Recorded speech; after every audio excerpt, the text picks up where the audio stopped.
Hello, my name's Salik. Welcome to Show Me Your Shelfie. Today I'm going to be talking about the first book that I got through after the Women's Prize was announced. It's Enter Ghost by Isabella Hammad. I had read two books before the list was announced. That was The Wren by Anne Enright and Western Lane. Western Lane I read as I read the shortlist for the Booker Prize, and The Wren was really well reviewed, and I read that in January. I have a link below for my review of Anne Enright's book. Enter Ghost follows our main character, our lead character, an actress, Sonia Nasir. Sonia is of Palestinian descent, but she has been living in London, working on the West End. She's an actress. And she's going home after being gone for maybe 20 years, and she's going, and when I say home, I don't think that this was ever her home, but this is where her father's family is from. So she would go and visit and stay with her grandparents in her grandparents' house in Haifa, and her sister lives there. Her sister is still in Haifa. Haifa is a city in Israel, and I think this book was so great for me. I enjoyed this book for so many reasons. One, it was a great education. There's a lot of discussion about the different kinds of Palestinians and how they're kind of separated, and I think that's intentional. You've got the West Bank, you've got Gaza, and they're completely separated. There's no connection there. And then you've got a lot of Palestinians living in Israel with, Israeli passports. You've got Palestinians who have visas to cross borders, and then you have Palestinians who are really just stuck. I mean, they're stuck. And I think this different level is intentional, and it's meant to kind of break them up. Anyway, Sonia Nasir goes back to visit her sister on a long holiday, and one of her sister, Haneen, one of her sister's close friends is a theater director, and she's putting on a performance of Hamlet in Arabic in the West Bank. She's going to do it in Ramallah, and in Arabic, in Old Arabic. And Sonia at first is saying, "No, I'm on vacation. I'm not going to participate in this." And then they kind of talk her into it, and she's there specifically to kind of recover from a breakup. So we're going to go, there's flashbacks about her, failed marriage and then a failed romance, and she's just, kind of trying to get it together. So she's trying to kind of forget her old romances. Meanwhile, she's in a land and surrounded by people who have become a little bit more political. So she's a little more ambivalent and is just there for, vacation and carrying around her towel to go swimming. And then she ends up in this Hamlet play thinking, okay, it'll be great to be Gertrude. And then next thing you know, it becomes a bit political. This was a wonderful book. I absolutely loved it. That's the basics of it. I'll tell you, I love this book for so many reasons. I specifically loved this book. I loved this book a lot because I love Hamlet. I was in a young Shakespeare group when I was a teenager, and so that was the one play that I did. I mean, I think I didn't do a ton of theater, but the theater that I did, it was focused on Hamlet, and so we really spent a lot of time with that text. So I love this book because it was a bit of a behind-the-scenes theater novel, and also the education about Israel and Palestine. Of course, this was written and published in 2023, before the October 7th terrorist attacks, and certainly before the genocidal style bombing in Gaza.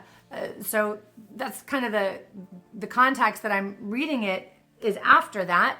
So I loved this story. I loved it specifically. If you do not like Hamlet, if you don't want to read Hamlet, there are parts of this book where she breaks out and is going line by line. And so you're reading parts of Hamlet and they're discussing them. If that's not for you, this is probably not the book. You really have to enjoy theater, and you have to enjoy Shakespeare, I think, to fully enjoy this book.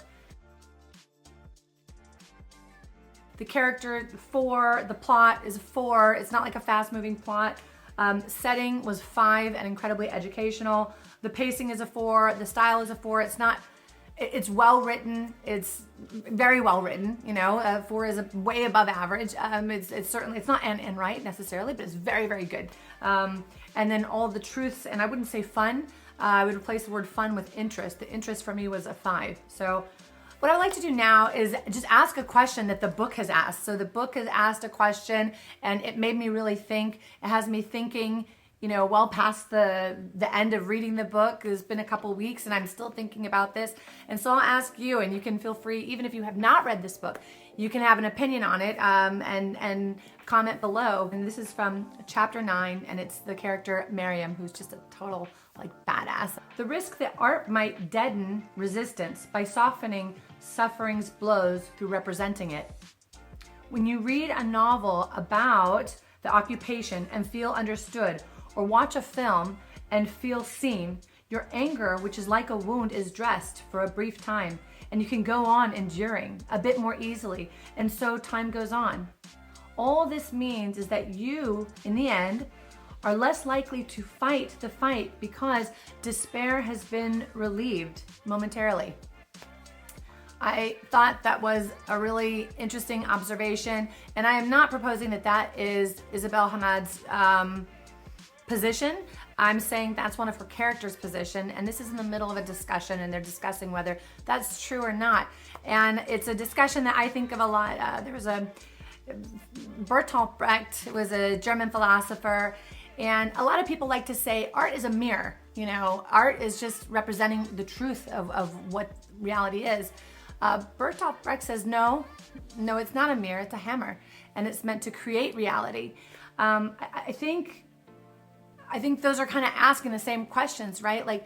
Does witnessing, as I read, if you're reading along the long list, maybe you've read Soldier Sailor. Certainly Ben Reed's Goods has, and a couple other people. Gemma has read it. And I think Gemma says she felt like her wound, motherhood wound, had been recognized. And I wonder, does that relief, and I think you do feel relieved when you see that somebody else is recognizing your deep wound or your hurt. In this case, it has to do with the conflict in Palestine, Soldier Sailor, the difficulties of motherhood. Do you think that helps change things? Or do you think that that's just a reflection? Or do you think that it's, and what she's proposing is bad catharsis, right? Catharsis that causes people to not take action to make real changes, so that pain isn't perpetuated. So I'll tell you my opinion. I think no. I think that being recognized and being seen and realizing that there's this something that's wider, when you're alone and you're isolated and you feel like this is just my problem, I think you can feel ashamed or bad, like this is my issue and I'm just going to have to deal with it and therapy it through. When you realize it's a broader issue, we can start addressing that and saying hey, maybe men need to take up more of the labor, or hey, so maybe as an American who is electing officials who are funding wars, I can write a letter or take up a stance or do something. I think that art that affects me emotionally and that makes me feel less alone is more likely to make me feel like, not that the world is just reflecting the horrors of reality and that reality is unchanging or can't be changed, but more like I need to take up the hammer and to participate in the change that this book is advocating for. So anyway, that's just my opinion. What is your opinion? Let me know your thoughts in the comments. Thank you so much for watching, and I'll see you next time. Bye-bye.